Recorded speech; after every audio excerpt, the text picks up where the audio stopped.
Bonsoir à vous tous. Nous commençons avec un petit peu de retard dans la chaleur qui s'est un petit peu atténuée, donc j'espère que vous allez bien. Et donc, il y a encore du monde qui est au premier étage, mais nous allons quand même commencer. Alors, merci à vous tous d'être venus et d'être venus pour écouter le récit et les commentaires de notre ami Raphaël Yerushalmi pour la présentation de son livre que vous avez en vente au premier étage, La Rose de Saragosse. Et il sera présenté un petit peu plus tard par le responsable de la commission culture, Pierre Dreyfus, à mes côtés, avec le pull rouge, et c'est comme ça qu'on le reconnaît partout. Il a même la voiture rouge assortie à son pull, donc c'est peu dire.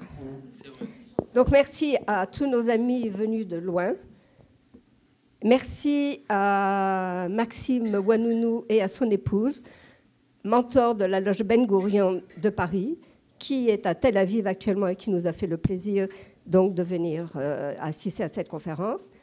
Merci à nos amis, monsieur l'ambassadeur Zvi Mazel. Merci à son épouse Michel, qui est écrivain et éditorialiste. Merci à vous tous d'être venus et d'être présents parmi nous. Je voudrais en même temps remercier à toute la petite équipe qui est très soudée, qui a préparé cette soirée. Et pour terminer, après les questions-réponses que notre ami Pierre Dreyfus va modérer, vous avez le pot de l'amitié qui vous attend effectivement, comme d'habitude, au premier étage. Je rappelle que toutes les activités que nous faisons dans le cadre de la loge Robert Gamzon, ce sont des activités dont je ne dis pas les bénéfices, mais ce que nous ramassons, un petit peu d'argent, va directement à notre commission sociale pour venir en aide à toutes les familles défavorisées, dont la responsable est parmi nous. Et c'est donc Madame Liliane Benita, que je remercie beaucoup, beaucoup pour son travail.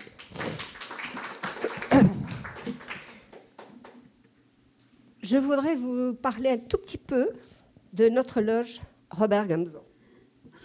Eh bien, je dois dire que notre loge Robert Gamzon se porte très bien.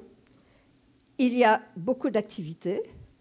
Il y a effectivement beaucoup de demandes d'adhésion. Et nous travaillons dans une équipe qui est très conviviale. Et nous essayons de faire pour le mieux pour que cette loge continue son ascension. Quelques activités dont je voudrais vous parler. D'abord, je vais vous dire que la loge Robert Gamzon, elle est ouverte à tout le monde.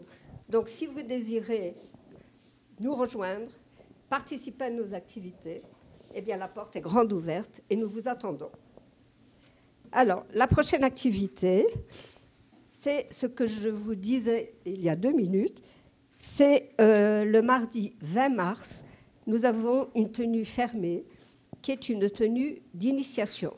Donc nous avons 3 personnes qui vont être initiées et en même temps, il y a la présentation d'autres membres de loge de France qui ont intégré directement notre loge. Donc c'est comme ça que l'effectif commence à augmenter de plus en plus.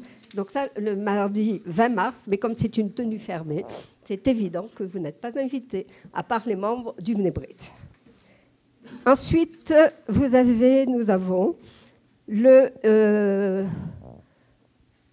jeudi 10 mai, la reprise des vides-greniers que nous avions fait plusieurs années de suite, il y a de cela quelques années.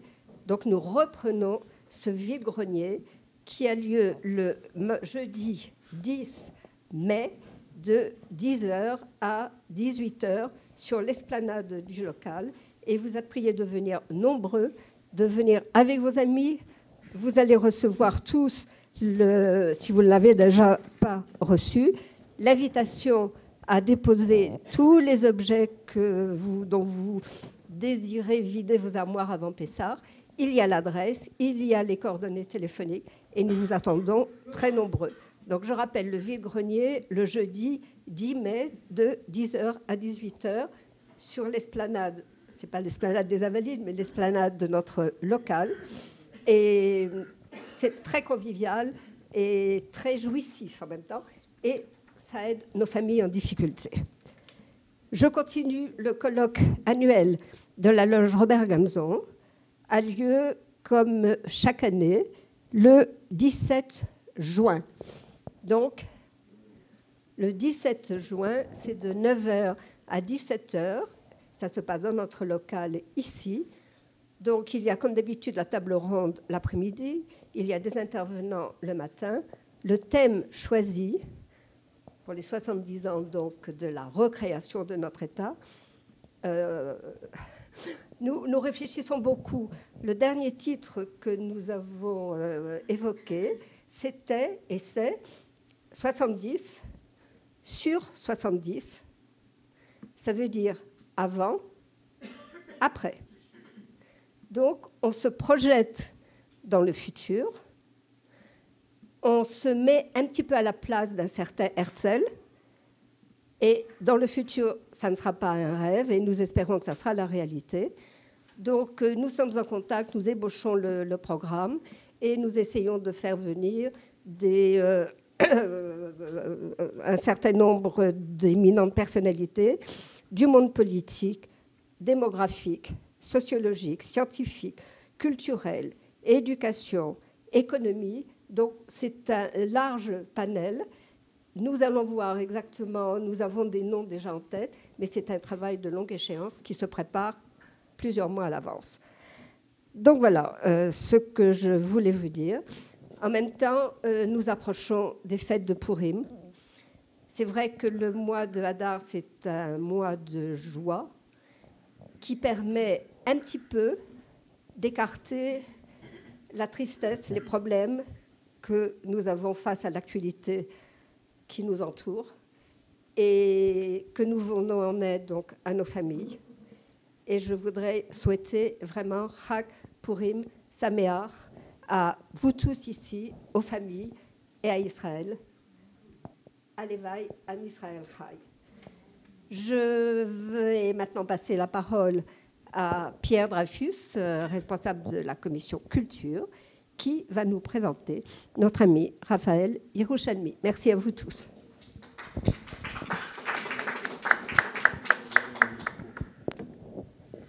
Allez, on va prendre un micro. Est-ce que vous m'entendez? Oui, je pense.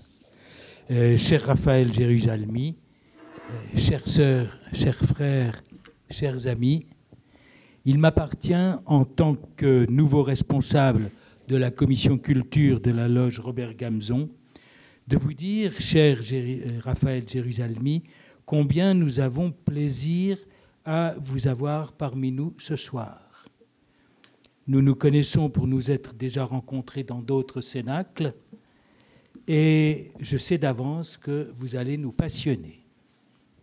Votre dernier livre dont vous allez nous parler dans un instant, La Rose de Saragosse, est un subtil mélange d'histoire juive, c'est-à-dire l'Inquisition espagnole, au temps de l'Inquisition espagnole, un subtil mélange donc d'histoire juive et d'érudition, sans oublier un style et une langue parfaits.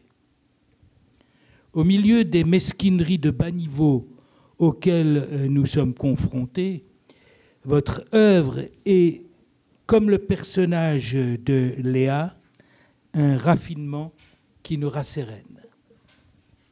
La soirée se déroulera de la manière suivante. Après avoir écouté attentivement et passionnément Raphaël Yerushalmi, merci de faire comme moi, c'est-à-dire soit de fermer votre téléphone portable, soit de le mettre sur vibreur.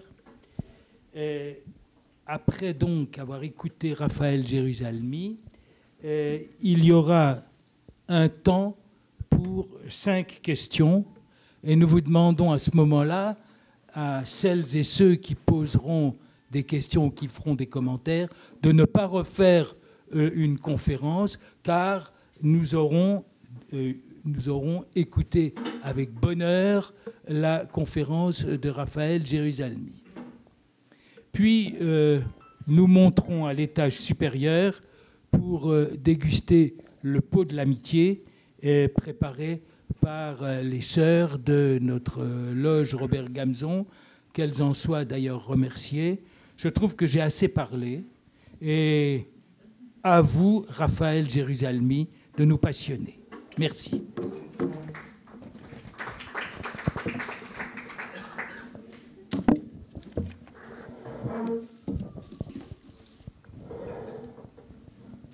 J'ai toujours rêvé d'être grand maître d'une loge maçonnique, donc voilà, le décor est planté, mais je ne connais pas les détails de rituels, donc ça s'arrête là. Bonsoir. Pour ceux qui ne me connaissent pas, je me présente brièvement. Je suis né à Paris, donc j'écris mes livres en français dans ma langue maternelle. J'ai été un jeune garçon, non pas de 68, de mai 1968, auquel j'ai participé joyeusement. Et en adolescent, j'ai bien cassé toutes les chaises et toutes les fenêtres de mon lycée. Mais j'étais surtout à un bar mitzvah de 1967. Et lorsque j'ai vu à la télévision les soldats de Tsahal se battre pendant la guerre des 6 jours, ma décision a été prise, ferme, de monter en Israël et de m'engager dans l'armée, ce que j'ai fait. Mes parents, qui étaient des immigrants, on appelle ça des migrants aujourd'hui, donc des migrants, ma mère de Russie, mon père de Turquie, n'étaient pas enchantés, car eux, ils étaient très contents d'avoir enfin posé la valise. C'était grâce à moi qu'ils étaient d'ailleurs naturalisés français, puisque j'étais né turc, mais par la loi française, ils devenaient français. Ils m'ont dit, au moins, fais des études, espérant retarder mon ardeur sioniste. C'est d'ailleurs même pas vraiment du sionisme, c'est vraiment l'amour de Tsahal, de l'armée israélienne. Donc, espérant calmer cette ardeur, m'ont fait faire des études que je ne regrette pas. Et avec un peu de chance et de facilité d'études, j'ai fait l'école normale supérieure en France. Alors là, mes parents étaient complètement persuadés que ça y est, j'allais devenir soit un enseignant, soit un fonctionnaire voilà, de la République française, avec toutes les assurances sociales que ça représente. Et malheureusement pour eux, eh bien, je leur ai montré mon diplôme et j'ai dit, voilà, vous êtes contents. J'ai tenu ma promesse et maintenant je m'en vais et je me suis engagé. Donc, j'ai pris mon avion et je me suis engagé dans Tsahal, que j'ai servi un petit peu moins d'une vingtaine d'années, surtout dans les services de renseignement, chose que je n'ai pas regrettée, bien sûr, sur le refrain de « si c'était à refaire ». Et puis, comme vous le savez, en Israël, on prend sa retraite jeune de l'armée. Enfin, on peut la prendre à partir de 40 ans. Et donc, j'ai pris une retraite à un âge relativement jeune. Et j'ai changé un peu de vie. J'étais à un moment donné à Bruxelles pour le Keren Hayesod. Et puis, j'ai jusqu'à aujourd'hui d'ailleurs une activité de marchand de livres anciens. Et un petit peu par hasard, comme ça, j'ai jamais spécialement rêvé d'être un écrivain. Je me suis mis à écrire. Et donc, on est à ce stade-là donc, de ma vie, de ce parcours donc, d'écrivain. Alors, pour la petite histoire, comment suis-je devenu écrivain ? Moi, je écris en fait au café en bas de chez moi à Tel Aviv. Et je vais souvent au café. Juste un jour, j'étais avec mon laptop, mon ordinateur au café, comme tout bon Tel Avivien. Et j'ai commencé à taper sur le clavier, un peu comme un musicien qui tape sur un piano. Et j'ai vu que j'étais en train d'écrire quelque chose qui pouvait être développé, non pas en une mélodie ou une musique, mais en une histoire, qui était en fait au départ un truc autobiographique qui s'appelle Shalom Tsahal, qui est sur ma carrière justement dans l'armée, qui va ressortir dans 2 ans chez Actes Sud. Et j'ai commencé donc à écrire. Et puis ça m'a beaucoup plu. J'aime beaucoup jouer avec les mots. On va parler un peu de ce que c'est écrire. Chaque écrivain a ses techniques et ses manies. Donc je vous parlerai des miennes, comment j'écris, comment ça vient, comment je me débrouille. Et ça m'a bien plu. Au bout quand même, j'avais déjà fait deux manuscrits. Et j'ai dit à ma femme, si déjà, hein, il faudrait très bien que je sois lu aussi. Et donc, en toute modestie, j'ai envoyé par la poste, à l'époque la poste israélienne marchait, donc par la poste de Tel Aviv, 10 enveloppes, et donc en toute modestie, aux 10 plus grandes maisons d'édition françaises que j'avais trouvées sur Internet. Inch'Allah. Au bout de 10 jours, je vous ai dit la Poste Israël-Marseille à ce moment-là, au bout de 10 jours, je reçois un email de Actes Sud, de mon éditrice qui est jusqu'à ce jour mon éditrice, en me disant « Monsieur, nous avons beaucoup aimé », c'était un livre qui s'appelait « Sauver Mozart », nous avons beaucoup aimé votre livre, etc., etc. Seriez-vous éditorialement libre ? Alors j'ai bien regardé dans mes cahiers, j'étais vraiment éditorialement libre, et j'ai accepté tout de suite, évidemment, surtout qu'Actes Sud, c'était une bonne maison. Et donc j'ai accepté. Et ce qui s'était passé, pour la petite histoire aussi, Actes Sud, comme toutes les grandes maisons d'édition, reçoit un minimum de 300 manuscrits par mois. Des fois, c'est 500. Donc, ils n'ont absolument pas le temps de tout lire. Souvent, ils lisent rien du tout. Ils vous envoient une lettre en disant n'importe quoi. Ils n'ont même pas lu. Et ce qui s'est passé, c'est que Actes Sud a des bureaux à Arles qui sont dans une très vieille maison qui a été remaniée pour en faire des bureaux. Et alors, c'est très biscornu parce que pour aller dans un endroit à l'autre, vous passez par des tas d'escaliers, d'arrière-cour. Et mon éditrice se rendait d'un endroit à un autre dans la maison et devait, pour cela, passer par le service des manuscrits. Et là, elle voit une enveloppe avec un gros timbre, c'était un coup de chance, un gros timbre en hébreu. C'était un timbre de Tel Aviv, de la ville de Tel Aviv en hébreu. Donc ça attirait son attention. Elle tire l'enveloppe, elle voit que c'est pas très épais, c'est un bouquin court. Elle ouvre l'enveloppe, elle voit que le type habite à Tel Aviv, il était un ancien de salle. Un ancien de salle, ça écrit des livres. Donc ça a excité sa curiosité, et c'est comme ça que j'ai été tiré de la pile, et j'ai reçu une réponse, voilà. Et je suis devenu donc écrivain. Et donc nous sommes aujourd'hui, voilà, une véritable carrière à laquelle je ne m'attendais pas. Là, ça me fait plaisir d'être en famille. Je passe mon temps maintenant, évidemment, dans les festivals très distingués, littéraires, en France, en Suisse, en Belgique, etc., où je rencontre toutes sortes de publics, ce qui est très très bien et intéressant, mais de temps en temps, ça fait quand même du bien d'être juste entre juifs, comme ça, en famille à la maison. Et donc, surtout à Jérusalem, en plus. Et donc, dans tous mes livres, et là, le dernier, donc, La Rose de Saragosse, qui vient de sortir, qui marche très bien, qui est déjà en réimpression, qui est pour la Frime déjà, qui est candidat déjà à quelques prix, dont le prix de la Vizzo, mais aussi le prix Joseph Kessel et le prix de la Société des gens de lettres, mais c'est que candidat, hein, donc je n'ai pas encore le prix. Donc ça marche bien. Et dans La Rose de Saragosse, c'est encore un pari que j'ai fait. Mon premier pari dans Sauver Mozart, qui est mon premier véritable roman, c'était d'écrire encore un livre sur la période nazie, la Shoah, en plus sous la forme d'un journal. Intime. C'est un double pari, donc, parce que le style du journal est plus du tout en vogue. Les gens n'aiment pas trop ça. On préfère le style texto, qui déjà. Et alors, encore un livre sur la période nazie, comment ? Et là, pareil, j'ai fait quand même un pari en retournant à cette période de l'Inquisition, une période obscure, fin du XVe siècle, elle laisse intéresser les gens. Il y a dans ce livre, d'abord, ma marotte habituelle. Ma marotte habituelle, c'est les francs-tireurs, les cavaliers seuls. Tous mes héros sont des francs-tireurs, des cavaliers seuls qui affrontent des monstres. Ça peut être le nazisme, ça peut être l'injustice en général, ça peut être aussi la maladie, qui est le nazisme de la nature, on dit dans Sauver Mozart, mais toujours en cavaliers seuls. Pas parce qu'ils sont spécialement solitaires, juste parce qu'ils ne se laissent pas embrigader. Moi, ce qui me plaît, par exemple, chez certains auteurs, comme Camus, c'est pas tellement ce que Camus a écrit, c'est le fait qu'il a été toute sa vie un homme engagé, mais jamais embrigadé. Il a refusé des tas d'avances que lui ont fait, même Sartre et d'autres. Il n'a jamais pris la carte du parti, comme on dit, et il a fait ce qu'il avait à faire en cavalier seul. Donc moi, j'aime beaucoup ce genre de baroudeur, d'homme seul, surtout à l'époque actuelle. Parce que quand je vois surtout des étudiants ou des lycéens, j'aime beaucoup parler aux jeunes. Alors je leur dis, vous avez aujourd'hui énormément de causes à défendre. Et c'est bien. On peut sauver les baleines, on peut sauver les enfants d'Afrique. Il y a plein de causes à défendre. Mais aujourd'hui, comment défend-on en général des causes ? Alors on fait ou sur les réseaux sociaux.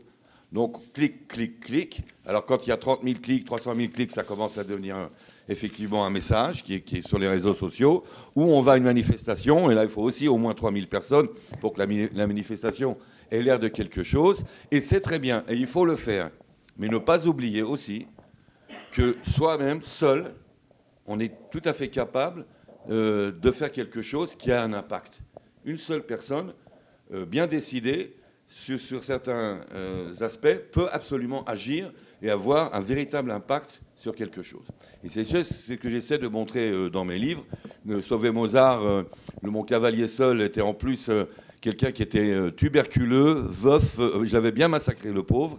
Il était un Autrichien qui habitait à Salzbourg, donc malade, il était au sanatorium à cause d'une tuberculose, il avait perdu sa femme, il était veuf, son fils était parti, il était assez antipathique en plus, il avait mauvais caractère, et voilà. Et de ce personnage, je fais quelqu'un qui va s'en prendre au régime nazi, qui va être choqué par la mainmise des nazis sur la vie culturelle et sur donc, le festival de Salzbourg de musique, et qui va dire qu'il va vouloir sauver Mozart, ça veut dire sauver notre liberté d'expression, notre âme, et commettre un attentat musical contre les nazis, à lui tout seul. Alors, musique, dans mon roman précédent, le dernier avant celui-ci, Évacuation, qui imagine une évacuation de Tel Aviv lors d'un conflit futur. Donc la ville de Tel Aviv est évacuée, sauf que mon héros, qui est un jeune bobo tel-avivien, au moment où il doit aider son grand-père à évacuer Tel Aviv, eh bien, le grand-père, Saba, ne veut pas. Et donc Saba, son petit-fils et la petite amie de ce petit-fils restent dans la Tel Aviv évacuée, désertée. Et là, le petit-fils, lui, est bobo tel-avivien, donc étudiant au cinéma, comme la moitié des tel-aviviens font du cinéma et l'autre moitié de la musique. Donc, étudiant en cinéma, et je lui adjoins le cinéma. Pourquoi je vous dis ça? C'est que dans chaque roman, ma deuxième marotte, c'est au cavalier seul, je donne un allié très très puissant, qui a chaque fois un art différent. Donc dans Sauver Mozart, la musique, dans Évacuation, le cinéma, dans La confrérie des chasseurs de livres, la poésie, la littérature.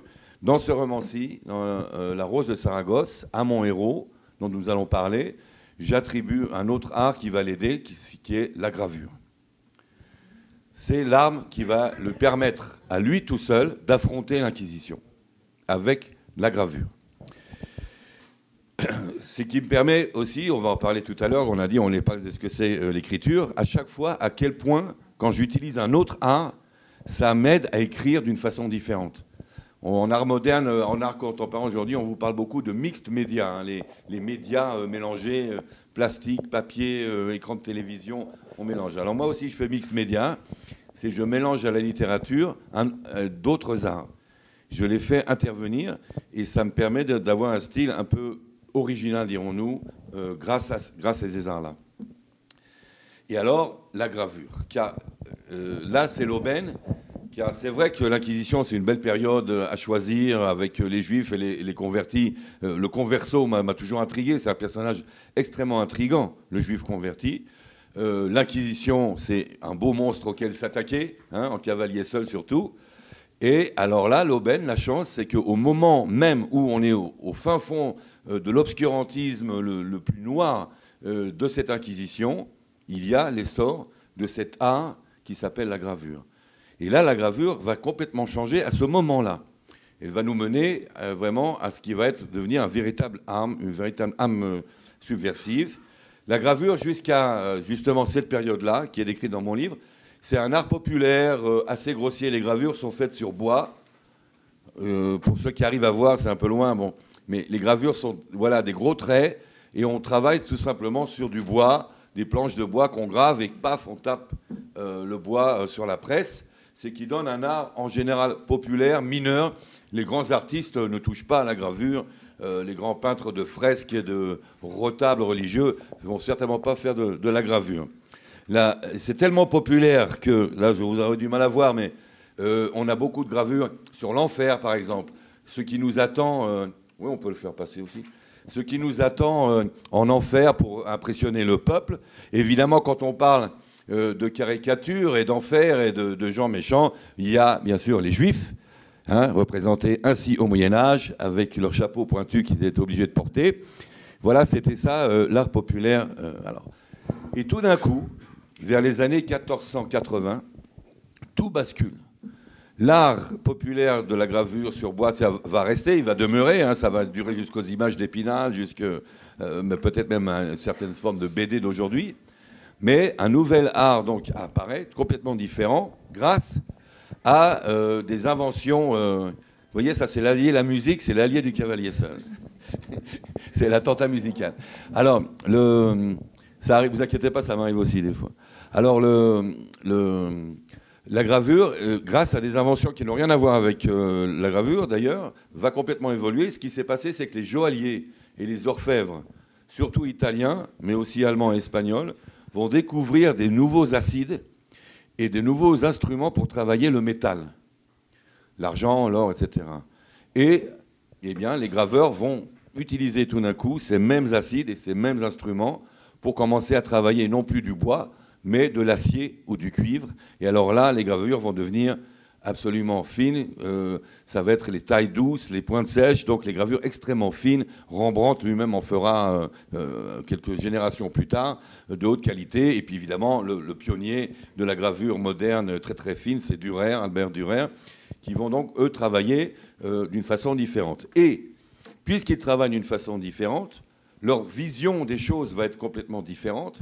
Et ce qu'ils vont produire et ce qu'ils vont vouloir obtenir chez les spectateurs, chez les collectionneurs, c'est aussi quelque chose de différent. Donc la gravure va changer complètement. Alors elle reste religieuse, bien sûr, mais elle va se dévergonder petit à petit, car là on peut se permettre des libertés. C'est ce que les graveurs vont découvrir petit à petit. Hein, on en arrivera à la fin. C'est la puissance de l'image. Et cette puissance de l'image, on la retrouve jusqu'au XXIe siècle avec Charlie Hebdo. Hein. Je suis Charlie, donc la puissance de la caricature, de l'image, ils vont la découvrir et vont apparaître, mais très timidement tout d'abord, les premières caricatures. Ça, c'est une caricature d'une vierge folle. Ok, c'est déjà, on ose faire une vierge folle. Et puis, il y aura des caricatures beaucoup plus claires, se moquant même des ecclésiastiques. Là, on se moque du clergé, carrément. Donc on prend vraiment des risques et on va arriver en fait au point où le portrait de Torquemada, le grand chef de l'Inquisition, peut être comme ceci, ou alors pour certains graveurs, comme ceci.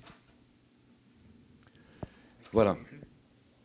Alors la gravure, pourquoi est-elle dangereuse, subversive et pourquoi va-t-elle inquiéter Torquemada et les inquisiteurs? Parce qu'elle est encore plus subversive que les livres. Car les livres de l'époque qui vont être condamnés par l'Église, ce sont des livres. Il faut savoir lire. À une époque où 90% des gens ne savent pas lire. Le peuple ne sait pas lire. Par contre, si vous placardez une affiche, une gravure dans les rues, même les enfants, même les ignorants vont recevoir votre message. C'est donc beaucoup plus dangereux. Pas besoin de lire. Et donc, nous voici donc à Saragosse, sous l'emprise de Torquemada, au moment où la gravure va commencer à s'en prendre à Torquemada et à l'Inquisition. Et le départ du livre, à fond historique, donc, c'est un meurtre qui a véritablement eu lieu à Saragosse en 1485. Donc, historiquement, après, ça décolle, je vous dis, ne cherchez même pas une vérité historique, mais au départ, ce meurtre-là a eu lieu dans la grande cathédrale de Saragosse, en pleine cathédrale. Le grand inquisiteur de l'Aragon a été assassiné collectivement. 15 personnes à peu près l'ont poignardé à mort dans la cathédrale. Pourquoi 15 personnes? Pourquoi ce poignardage? Le grand inquisiteur de l'Aragon portait une cotte de maille sur toute la poitrine, sur tout le corps pratiquement, et une calotte en fer sous sa calotte d'archidiacre. Et donc les assassins, dont certains étaient des juifs convertis, d'autres des nobles catholiques, ont dit on va tout simplement frapper là où il n'est pas protégé par cette cotte de maille, jusqu'à ce que mort s'en suive, ce qui a été le cas. Donc ce meurtre-là a eu lieu. On n'a jamais vraiment réussi à attraper les coupables. Ils se sont enfuis. Il y avait donc 3 sortes de coupables, comme je l'ai dit. Il y avait des nobles aragonais, des juifs convertis qui étaient là, et ils avaient embauché 2 ou 3 mercenaires pour que le travail soit quand même bien fait, professionnellement, dirons-nous. Voilà, ils n'ont pas été arrêtés, leurs effigies ont été brûlées en place publique, mais eux ont réussi à s'échapper. Ce meurtre, il marque un tournant dans l'histoire de l'Espagne et de l'Inquisition, parce que c'est à cause de ce meurtre de l'inquisiteur de Saragosse que Torquemada, qui lui est inquisiteur de Castille et siège à Madrid, va recevoir du roi et de la reine catholique les pleins pouvoirs sur toute l'Espagne. Et il devient le Torquemada que nous connaissons, la grande terreur, le Hitler de l'époque. Il arrive à Saragosse pour punir évidemment les Aragonais de leur arrogance, faire un auto-da-fé, mener l'enquête pour savoir qui a assassiné l'inquisiteur. Mais ce qui va vraiment le choquer dans son entrée à Saragosse, c'est que lorsqu'il entre à Saragosse, derrière la foule qui l'attend, il y a tout le long des affiches, des placards qui ont été mis là et qui montrent le meurtre du père Arbuez, le meurtre qui a eu lieu. Et là, Torquemada comprend que le meurtre, c'est très très gênant, mais là où il ne s'attendait pas, il s'attendait à ce qu'on le déteste, à ce qu'on le craigne, mais pas à ce qu'on se moque de lui. Et là, il offre une prime égale à qui trouvera l'auteur de cette affiche, la même prime que qui trouvera le meurtrier de l'inquisiteur de Saragon. Il comprend immédiatement le danger donc, de cette gravure. Cette gravure est d'autant plus énervante qu'elle est très très violente. Elle décrit une scène de meurtre très très violente, mais en bas, elle est signée très délicatement d'une petite rose. Alors c'est vraiment se moquer de lui encore plus, et ça l'énerve terriblement. Et là entre en scène le héros, le personnage principal de La Rose de Saragosse, qui s'appelle Angel. Et alors lui, comme j'avais bien massacré mon héros de Sauver Mozart, par exemple, alors lui, je l'ai bien massacré aussi. C'est un hidalgo ruiné, donc c'est un noble espagnol déchu. Il n'a plus un rond, il n'a plus rien du tout. Il est très laid, il est couvert de balafres, il est mal léché, il a de très mauvaises manières. C'est une brute. Il est en plus accompagné d'un chien énorme, un molosse qui s'appelle Cerbero. Donc rien quand on les voit dans la rue, déjà tout le monde s'écarte. Ils font peur à tout le monde. Un horrible personnage accompagné d'un chien qui est, pour tout bien arrangé, un familier, c'est-à-dire un indicateur travaillant pour l'Inquisition. Il est là pour dénoncer les gens, les arrêter, toucher les primes au compte de l'Inquisition. Un charmant personnage, bien sûr. Mais voilà, Angel fait aussi des signalements pour la police. Et il s'avère que c'est un immense dessinateur, un immense artiste, extrêmement doué. Il a une passion, il dessine sans arrêt, il a toujours un fusain dans sa poche, il est tout le temps en train de dessiner. Son enquête va le mener donc, dans divers milieux, puisqu'il cherche, lui, connaissant bien le dessin, connaissant bien l'art, il ne va pas tellement chercher le meurtrier, donc il n'espère pas trouver, mais il va chercher qui, donc, fait ces gravures signées de la rose, d'une petite rose. Son enquête le mène chez un grand collectionneur, une famille qui a existé. Alors, nous sommes à l'époque de la grande splendeur séfarade, fin du XVe siècle, et son enquête le mène dans une famille extrêmement aisée, riche, de convertis, de juifs convertis, la famille de Montessa, qui a existé, et la famille de Montessa a été impliquée dans le meurtre de l'inquisiteur d'Aragon. Pourquoi mène-t-il une enquête chez les Montessa ?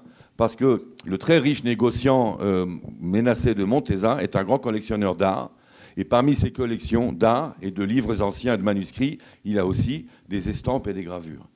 Et il va tout simplement lui demander conseil, son avis grand amateur sur qui pourrait être l'auteur et quelle presse existe-t-il en Aragon, à Saragosse, pour imprimer des gravures d'une telle qualité.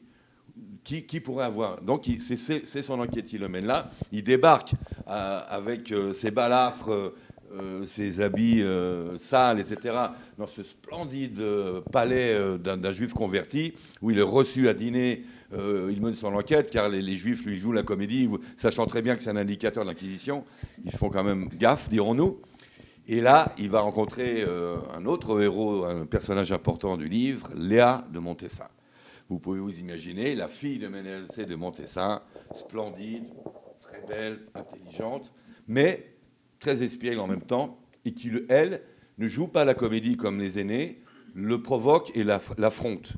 Donc elle rentre vraiment dans une bataille, une sorte de conflit, immédiatement avec ce noble espagnol qui s'introduit dans leur maison.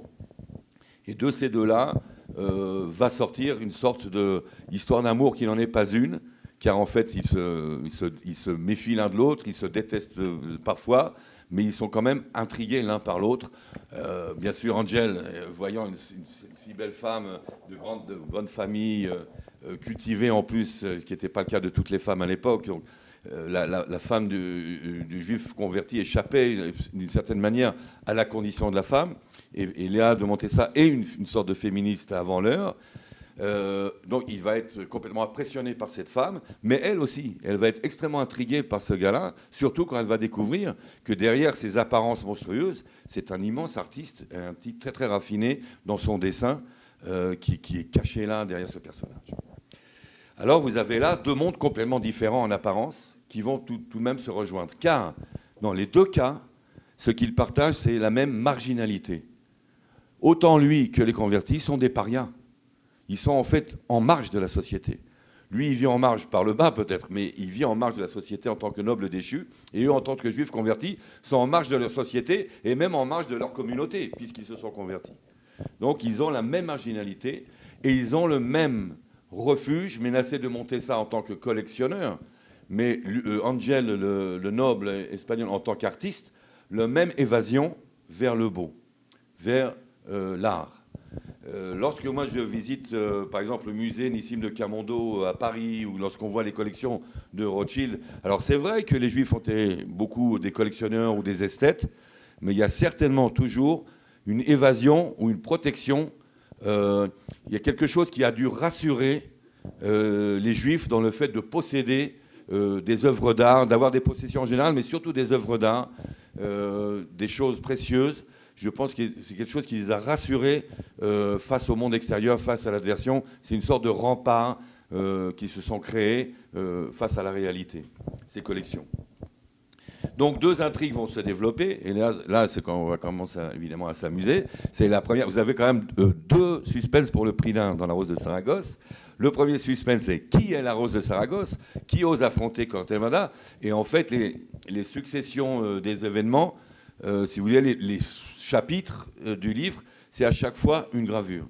En chaque fois, une autre gravure qui va sortir. L'une, elle sera effectivement une caricature de Torquemada avec une grosse verrue comme ça, où il a l'air très très méchant, toujours signé de cette petite rose. Donc on va chercher qui est ou sont la Rose de Saragosse. Et vous avez une deuxième enquête qui est menée, une énigme. C'est que dans le même temps, les juifs convertis, surtout, mais aussi les juifs normaux après, commencent des tractations secrètes avec le sultan de Constantinople pour préparer leur fuite, leur départ. Donc il y a des tractations qui, au cas où va-t-on, qui peut nous accueillir? Des tractations sont engagées. Et là, entre autres, à part l'argent, etc., les Juifs promettent au sultan de Constantinople la plus précieuse relique qui reste au peuple juif après la destruction du temple, pour amadouer le sultan de Constantinople. Et cette relique, eh bien, vous ne saurez qu'à la fin ce qu'elle était et voilà, et comment on a berné le sultan de Constantinople. Mais c'est une véritable relique juive.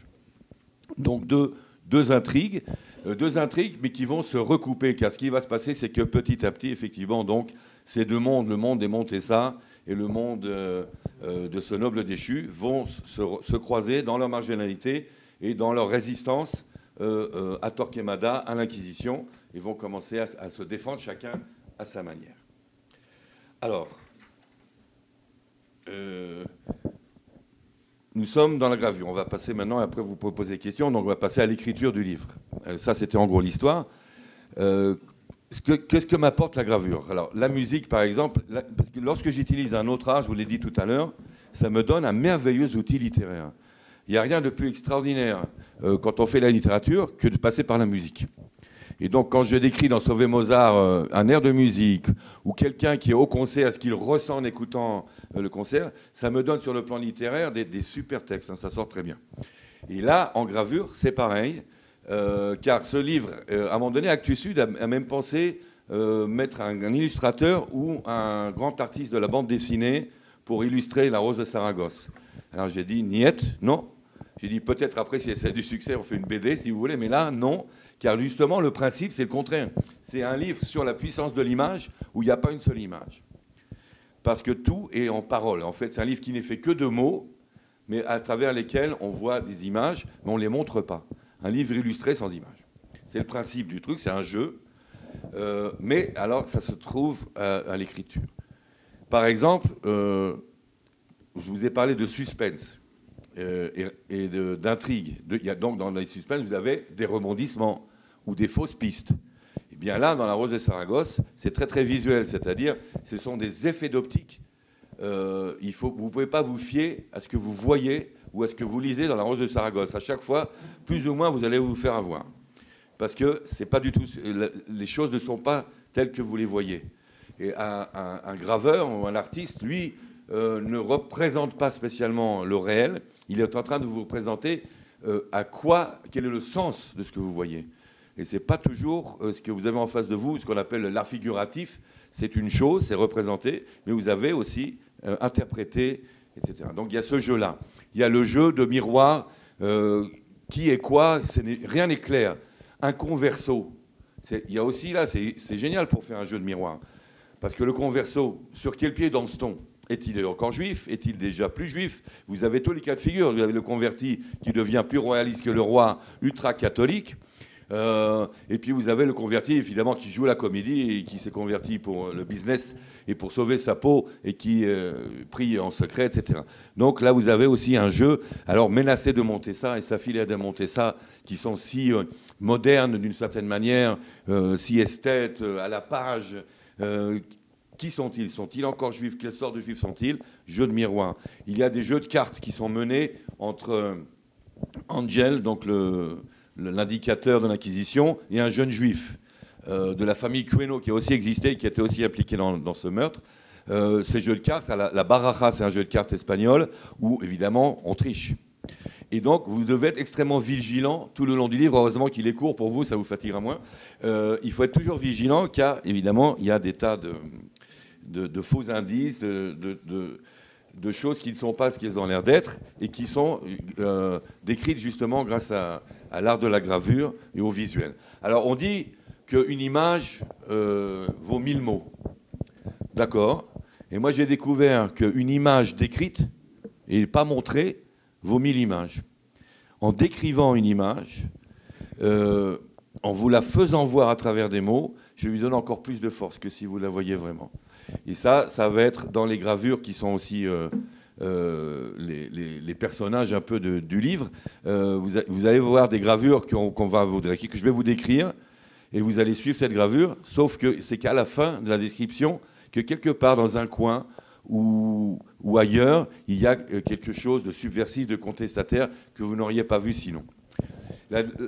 Une des dernières choses qui mettent dans la gravure, dans le style de l'écriture, vraiment j'ai essayé d'écrire, c'est des phrases, vous allez voir, c'est des phrases assez courtes, assez brèves, assez claires et nettes, on ne perd pas de temps avec des adjectifs, des adverbes, des tournures compliquées, donc d'écrire comme un graveur. Et une des très belles choses qu'il y a dans la gravure, par rapport à la peinture, par exemple. À cette époque-là, surtout, quand vous peignez une fresque ou un grand retable pour une église, vous êtes obligé de recouvrir toute la surface que vous êtes en train de peindre. Sinon, on vous dit, c'est pas fini. Hein. Tout le mur, tout le panneau doit être peint. Alors qu'en gravure, vous pouvez laisser plein de blancs. Et ces blancs, ça devient l'endroit de la liberté, l'endroit de tous les possibles, l'endroit du rêve. Et si vous êtes assez malin, vous n'allez pas vous faire avoir, parce que votre dessin, il est tout à fait innocent, mais dans les blancs, vous allez faire passer le truc. En littérature, on fait exactement la même chose, les clins d'œil qui sont faits au lecteur à travers les non-dits, les silences. Il y a beaucoup de choses que je ne vais pas vous expliquer et qui ne vont pas être dites dans ce livre. Vous allez les capter, ou pas d'ailleurs, ce n'est pas obligatoire, moi j'impose rien au lecteur, mais quand vous allez les capter, vous allez capter à la fin de la phrase ou du chapitre. Elles ne sont pas dites. C'est comme des blancs qu'on aurait laissés. Et Angel, donc cet artiste, Angel de la Cruz, qui grave, lui il est champion pour ça. Il est champion de laisser des blancs. Et à un moment donné, le père de Léa lui dit, regarde bien comment il dessine, comment il grave. Dans les traits que tu vois du dessin, il essaie de capturer ton âme, toi qui regardes ce qu'il a dessiné. Mais dans les blancs qu'il laisse autour, c'est la sienne qu'il te montre. Il se confie à toi, dans le blanc. En littérature, pareil, souvent les écrivains, le moment le plus sérieux de ce qu'ils sont en train de vous dire, c'est les non-dits, c'est ce qu'ils n'ont pas dit, ce qu'ils vous laissent sous-entendre, et j'espère que vous allez comprendre par vous-même. Voilà, en gros, il y a d'autres techniques et de broderie, mais ça, c'est à la lecture que vous le verrez, donc, où j'utilise effectivement un autre art qui devient un outil littéraire pour faire un ouvrage qui, à mon avis, doit être à chaque fois un petit peu original, dans ce sens même-là, qu'on passe moins par le langage, mais en fait, on ne passe que par le langage. Voilà, en gros. Donc, vous allez choisir entre, si vous voulez vous intéresser à... en fait, ça se passe tout seul. Donc, moi, je pense, je le sais d'après déjà ceux qui l'ont lu, donc, que la plupart des non-dits ont été bien captés, bien perçus, mais que d'un autre côté, c'est un livre d'aventure. Moi, j'ai aucun problème avec la description de littérature d'aventure. Pour moi, Dumas, c'est Big Chief. Hein, donc, j'adore Alexandre Dumas père. Un livre avec des péripéties, des aventures, qui évidemment, en plus, met en scène cette famille, incroyable famille de Conversos, et cet horrible graveur qui, vous allez voir, est plein de surprises et n'est peut-être pas aussi horrible qu'on le croit. Voilà.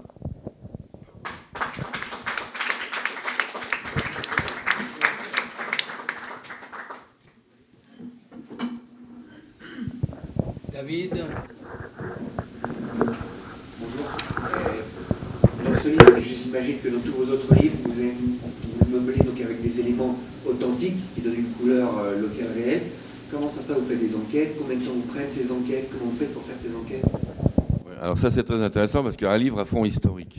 Parce qu'il y a le roman historique, que je ne fais pas. Il y a un livre où j'utilise l'histoire et un fond historique. Et alors, je fais le moins d'enquêtes possible pour la simple raison que ce n'est pas un ouvrage d'érudition.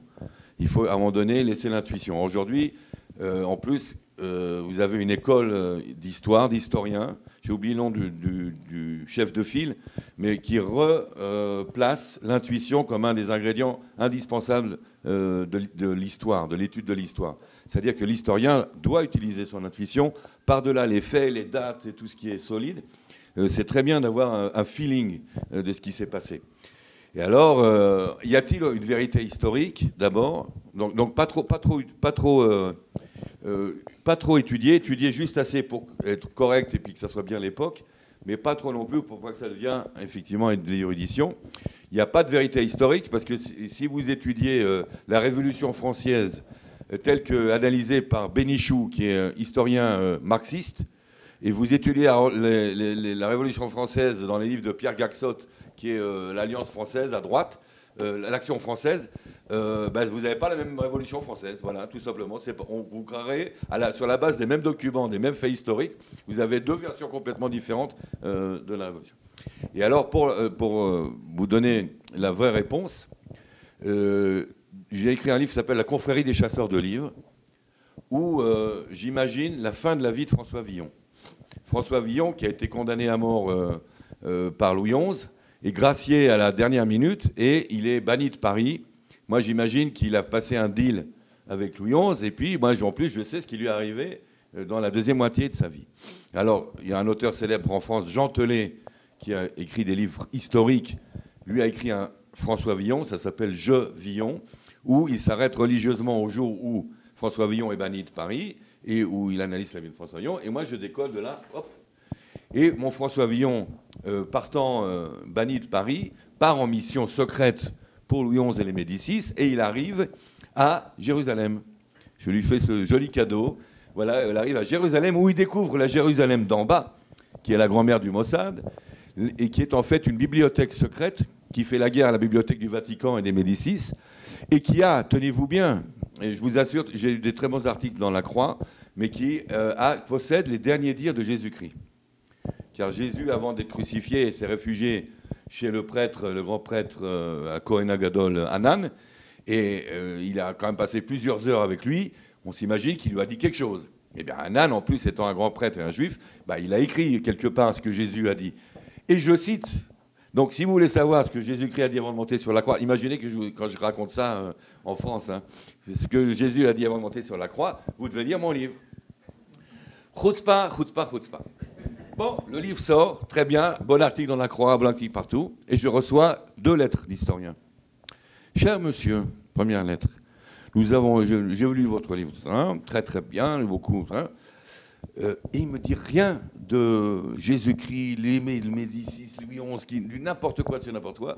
Il me dit, à la page 220, François Villon, qui a rencontré Aïcha, s'assied et Aïcha lui sert une galette de maïs.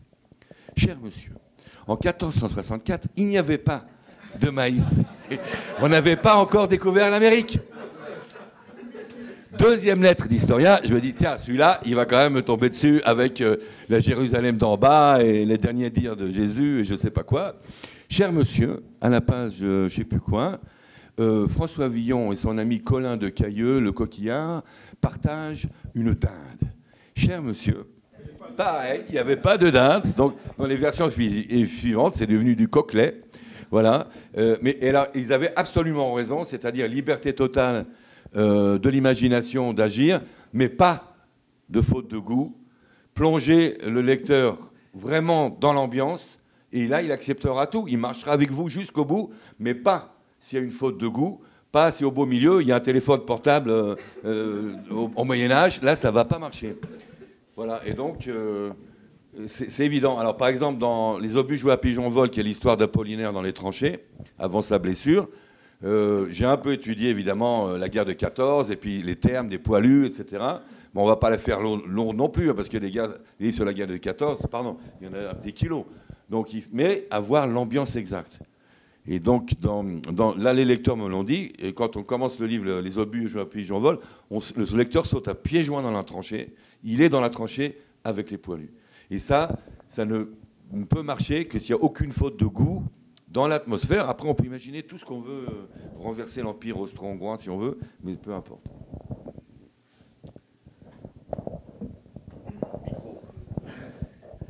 Oui, toujours aussi passionnant, Raphaël.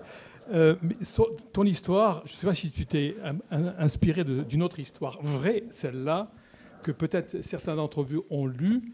C'est l'histoire qui s'est passée à Berlin pendant la guerre 39-45.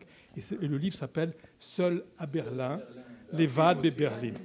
Et très intéressant parce que c'est un couple de Berlinois simples. Lui était menuisier, elle était femme de ménage ou je ne sais pas quoi, et qui ont fait trembler la Gestapo,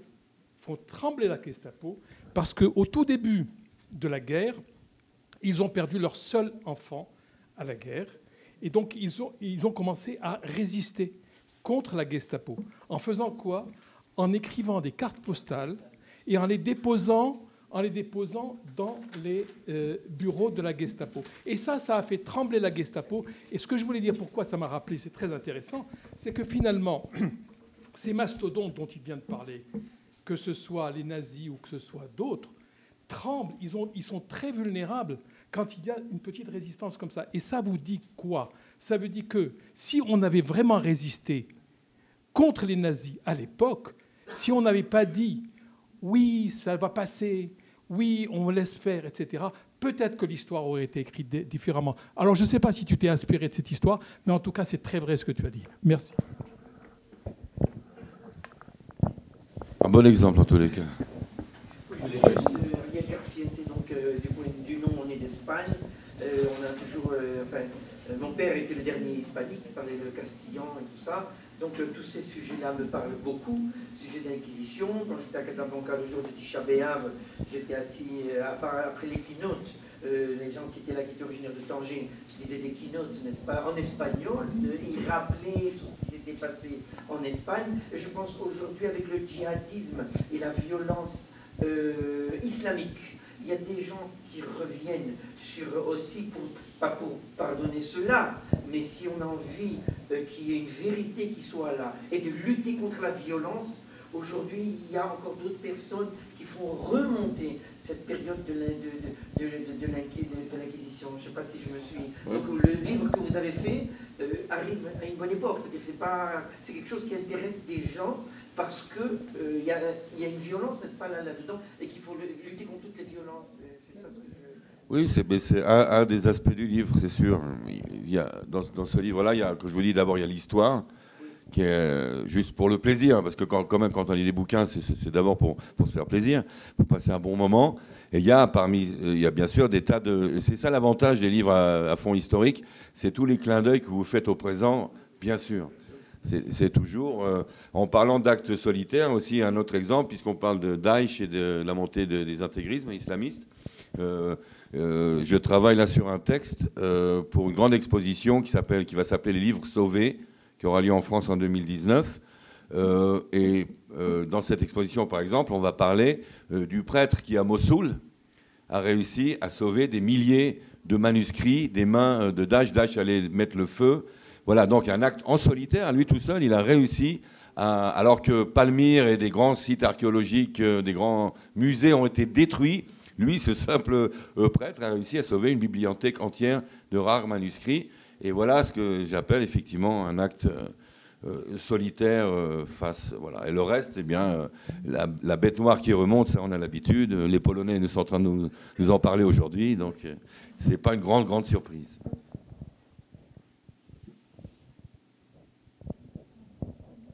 Pas de questions, pas d'autres commentaires. Jacqueline. En fait, c'est pas vraiment une question, quoique j'ai une constatation à faire, c'est que finalement, un ancien colonel des renseignements de Tsahal, qui a pris sa retraite très tôt, je dois dire que ça mène à tout. Ça mène à être écrivain, ça mène à être un chercheur historique, ça mène à aimer la musique, ça mène à écrire des livres et en particulier à être un excellent conteur. Et le fait d'être un excellent conteur, je crois que j'ai assisté à quelques conférences que vous avez données sur les différents livres. Avant même d'acheter le livre, la manière dont vous relatez, dont vous contez, c'est quelque chose d'extraordinaire et on a envie d'acheter ce livre. Donc, longue vie à la Rose de Saragosse, que je vais m'empresser d'acheter parce que je n'ai pas eu le temps de le faire. Et alors, ma question, et ça sera la seule, à savoir quelle est la frontière entre l'imagination et le fait historique et le roman? Où vous situez la frontière? Alors, d'abord, les lycéens me disent deux choses. Mes livres sont courts, donc Sauver Mozart. Monsieur, nous avons beaucoup aimé votre livre. Il est court. Et la seconde chose qu'ils me demandent, c'est, monsieur, tout de même, pourquoi vous avez attendu si longtemps pour écrire? Alors, je leur réponds d'abord que j'attendais d'avoir une bonne idée. C'est pas ma faute si ça m'a pris 40 ans. Mais surtout, je leur dis, il n'y a aucun avantage à attendre, à écrire ou peindre ou faire de la musique. Il faut le faire à 16 ans, à 15 ans, à 18 ans. Dès que vous avez envie de le faire, allez-y, jetez-vous, faites-le. Aucun avantage, sauf un peut-être, c'est de pouvoir puiser dans un vécu. C'est l'avantage que je donne, par exemple, à Apollinaire par rapport à Rimbaud. C'est que Rimbaud, à 19 ans, il peut écrire les voyelles et tout ce qu'on veut, mais puiser dans un vécu, il n'a pas beaucoup de vécu. Apollinaire ou Garcia Lorca sont des hommes qui ont pu puiser dans un vécu. C'est le seul avantage, peut-être. Et moi, je puise effectivement dans mes souvenirs de ma carrière militaire. Et là, je fais quand même une remarque que moi-même, j'ai découvert un peu, mais que j'explique surtout en France.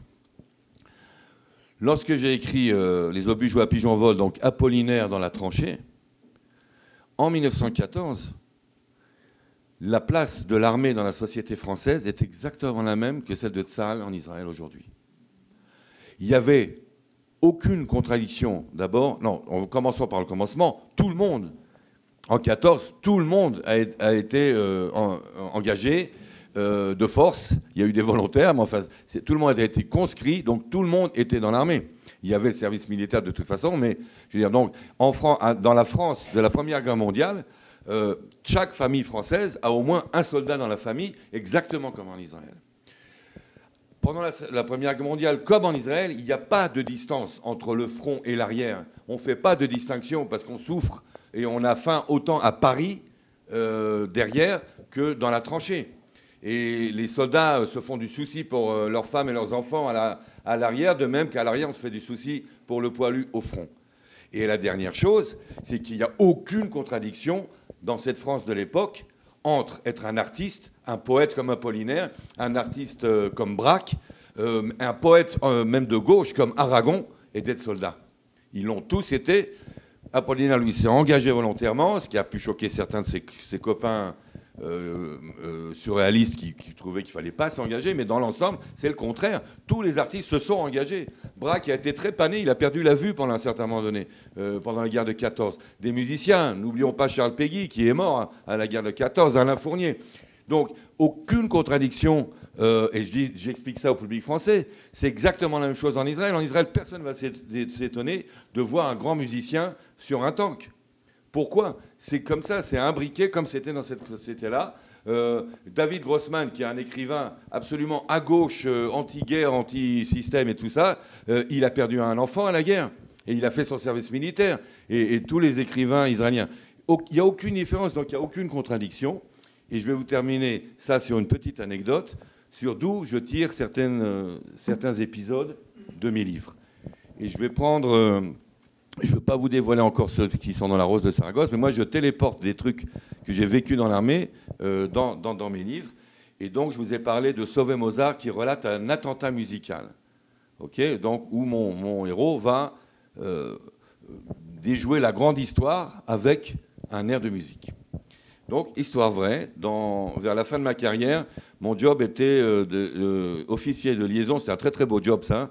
On n'était que deux. Relations extérieures des services de renseignement. Relations extérieures, ça veut dire qu'on n'est pas des espions, on coopère, on collabore avec des services de renseignement étrangers. Mais dans mon cas, c'était avec les voisins. Donc j'étais relations extérieures avec les services de renseignement arabes, Égypte, que Tzvi connaît bien, même mieux que moi. Donc avec les Égyptiens avec qui nous avions déjà la paix, avec les Jordaniens avec qui on préparait la paix, mais aussi avec les Syriens, les Libanais, où j'ai rencontré des Syriens, mais à Kounetra, on avait juste une petite consigne, c'est qu'on ne devait pas s'approcher à moins de 10 mètres l'un de l'autre. Donc on négociait en criant au bord de la route, mais bon. Donc voilà, et dans la foulée d'Oslo, avec les services de sécurité palestiniens. Donc ça, c'était mon job. Donc routine, d'avoir ces contacts. Évidemment, là où on en avait le plus, c'était avec les Égyptiens. Mais même avec les Égyptiens, parce que par exemple avec les Jordaniens, comme on préparait la paix, on se rencontrait vraiment dans des endroits discrets, en plein désert, sur la frontière. Mais avec les Égyptiens, on avait déjà la paix, mais bon, quand même, ça restait très formel, très froid. C'était soit dans leur bureau au Caire, soit dans le Sinaï, dans les bases américaines de la force d'observation. Et chez nous, quand ils venaient en Israël, c'était avec des rideaux sur les camionnettes, on ne voyait pas. Et, la première fois qu'enfin un général égyptien est rentré dans la Kyria pour parler à un général israélien, c'était un immense pas en avant. Moi, il m'a fallu quand même 3 ans à l'époque pour faire venir... j'étais aussi diriger les postes frontières, donc Taba, Kounetra, etc. Et il m'a fallu 3 ans pour obtenir que le chef du poste frontière de Taba, égyptien, vienne au Princess Hotel à Eilat boire un café. Ce qui a aussi interprété, c'est monté direct au Rabin, un geste bon. Et donc un jour, à force d'aller en Égypte, etc., je commençais à bien connaître mes collègues égyptiens. Et à ce moment-là, j'avais une maison avec un jardin. J'ai dit, la prochaine fois, il y en a marre d'aller dans des bases militaires ou dans des endroits dans le désert. On fait ça chez moi à la maison. À la maison, on fait barbecue sur la terrasse. Et donc, et je savais un peu ce que je faisais, parce que les Arabes sont très sensibles à l'hospitalité familiale en plus. Donc, évidemment, je savais un peu ce que je faisais. Mais bon. Et donc, j'invite mes collègues égyptiens à venir à la maison. Et j'ai décidé d'inviter les contreparties israéliennes, et donc et certains hauts gradés, et puis aussi l'ambassadeur Bassiouni de l'époque. Tout ça est invité chez moi à la maison. J'avais quand même oublié que les généraux un peu plus haut gradés que moi, la dernière fois qu'ils s'étaient rencontrés, c'était pas pour faire un pique-nique, un barbecue, et il fallait donc dégeler l'atmosphère. Et j'ai dit, alors c'était barbecue fait par le Rassard, le sergent-major de mon unité, mais j'ai dit, quand même, et en plus avec ma femme, avec les gosses qui couraient partout, et quand même on va dégeler l'atmosphère, et quoi de mieux pour dégeler l'atmosphère qu'un intermède musical. On va faire un truc musical, en plus les militaires ils vont être un petit peu impressionnés de la musique, ça va un peu dégeler. Et bon, j'avais demandé en réserve, comme vous savez, en Israël, on vient d'en parler d'ailleurs, hein, il n'y a pas de contradiction entre l'art et l'armée, et j'avais demandé qu'ils étaient à l'époque réservistes, le trio Adler, hein, qui est un trio d'harmonica classique, mais qu'on pouvait obtenir. Malheureusement, ils avaient un contrat pour un concert à l'étranger, mais nous sommes en 91, et c'est la Grande Alia de Russie, avec tous les orchestres symphoniques qui nous débarquent. Et texto, je me dis, au dernier moment, il faut quand même que je trouve un intermusical. Je vais avec ma voiture dans Tel Aviv, et je vois un gars, genre sur Dizengoff, qui joue du violon pas mal, présente bien, qui joue du violon dans la rue, et je m'approche de lui, un russe, et je lui dis, voilà, est-ce que tu viendrais chez moi, j'ai une soirée à la maison, jouer du violon, tati, tati, tata. Il me dit, oui, il faudra me payer le taxi. J'ai dit, il n'y a pas de problème. Il dit, bah, à telle heure, voilà l'adresse. Et il me dit, ma femme aussi est musicienne, est-ce que je peux l'amener aussi? J'ai dit, oui, bah, bien sûr, bah, je vous paye un peu plus, tu viens avec ta femme, pas de problème. Il dit, oui, mais il faudra un plus grand taxi avec un toit, parce que ma femme, elle joue de la harpe. Donc il fallait déjà... Bon, alors imaginez-vous déjà surréaliste, chez moi à la maison, avec les gosses qui courent dans le jardin, une rangée de généraux égyptiens, une rangée de généraux israéliens, qui font un barbecue. Ok. Ensuite, arrivent mes musiciens. Et donc, là, j'avais quand même pas prévu le coup, parce qu'il venait de Saint-Pétersbourg. Madame arrive avec sa harpe, le taxi, lui, il porte la harpe, robe du soir, noire, avec des claquants partout qui brillent. Et lui, en smoking, que de pie, arrive, truc, se met au bout de la terrasse, éclate le violon, et commence à nous jouer de la musique classique. Donc, vous voyez déjà où on est parti.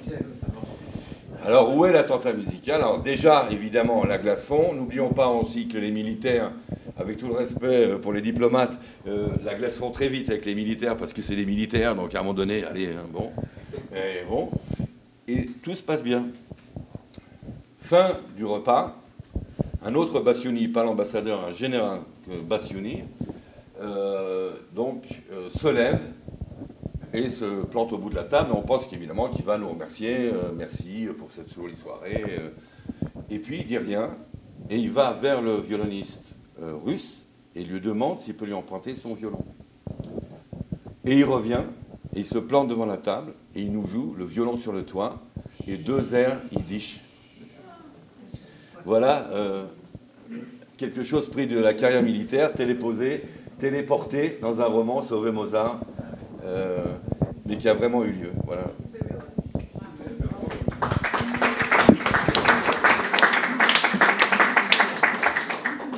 Raphaël Jérusalemi, merci beaucoup. Merci. Vous nous avez passionnés. J'avais dit au début que vous seriez passionnant. Je le savais d'ailleurs. Eh ben, je peux toujours compter sur Pierre pour en rajouter. Ben, vous l'avez été. Et vous avez parlé de votre livre qui est court. Il est certainement court, je l'ai lu, mais il est dense. Lui aussi, il est passionnant. Le bouquin est passionnant. Qu'est-ce qui est plus passionnant, le bouquin, cette conférence? Les deux, mon général. Les deux, parce qu'il y a une fois que tu auras lu, tu vas vraiment comprendre la conférence. C'est-à-dire qu'il faut d'abord écouter la conférence. Voilà, oui. Oui. Maintenant, tu peux lire. Il y a 2 personnages qui m'ont beaucoup intéressé dans votre livre. C'est évidemment Léa, magnifique jeune femme, etc. Et puis c'est Cerbero. Le chien. Cerbero, le chien, qui est crasseux. hein. Il est toujours sale, ce chien. Mais il est d'une intelligence En fait, lui, il fulgurante. comprend ce que les humains ne comprennent pas. Eh oui, exactement. Il a du flair. Ouais. Alors, je vous invite évidemment à lire le livre La Rose de Saragosse. Vous serez passionné de la première à la dernière page. Et maintenant, je nous invite, Oui. à... Non. Il y a juste une question que je voudrais poser, et je suis sûre que la réponse sera très rapide. C'est comment, lorsque vous présentez vos livres en France, je parle de France en particulier, comment est-ce que vous êtes reçu? Comment on vous reçoit, vous, ancien colonel de Tsahal, qui est devenu écrivain? Comment c'est perçu? Bien. Pas un seul incident depuis 5 ans que je tourne en France. Tout public, toutes sortes de villes de France, inclus des campus universitaires où il y a plein d'étudiants musulmans. Jusqu'à présent, rien, au contraire. Des questions intéressées sur Israël, sur Tel Aviv, sur Jérusalem, sur l'armée. Je commence à être inquiet, parce qu'effectivement, il m'est absolument rien arrivé. Bon, je ne circule pas la nuit non plus à Sarcelles, mais voilà.